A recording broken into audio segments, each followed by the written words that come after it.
Hi students, welcome to our channel Let's Learn Daily. So நம்ம இந்த சீரிஸ்ல என்ன பார்க்கறோம்னா நீட் அண்ட் ஜேஇக்கான பிசிக்ஸ் ப்ராப்ளம்ஸ் டெய்லி ஒன்னு சால்வ் பண்ணிட்டு இருக்கோம். இப்போதான் நம்ம சேனலை ஃபர்ஸ்ட் டைம் பார்க்கறீங்கன்னா மறக்காம நம்ம சேனலை சப்ஸ்கிரைப் பண்ணிக்கோங்க. உங்களுக்கு ரொம்ப யூஸ்ஃபுல்லா இருக்கும்.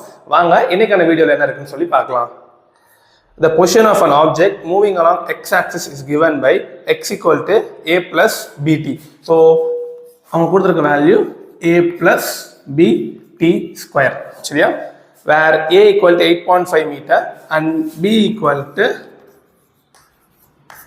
2.5 meter per second square. Okay, va? Then and t is measured in seconds. Incidence velocity at t equal to what? So எனக்கு v கேட்டிருக்காங்க எப்பனா t equal to 2 seconds இருக்கும்போது எனக்கு கேட்டிருக்காங்க. சரியா? So அப்ப எனக்கு என்ன கொடுத்திருக்காங்க? Position vector கொடுத்துட்டாங்க. I have to find the velocity. சரியா? So velocity என்னது? Displacement with time. அப்ப எனக்கு v வேணும்னா நான் dx by dt கண்டுபிடிக்கணும். சரியா? So d by dt of எனக்கு x என்ன இருக்கு? a plus bt square. சரியா? So இங்க t term இல்ல. So I cannot differentiate it. So இந்த term cancel ஆயிரும். Remaining இதுல b constant t square மட்டும் தான் பண்ண முடியும். சரியா? So x power n formula என்னது?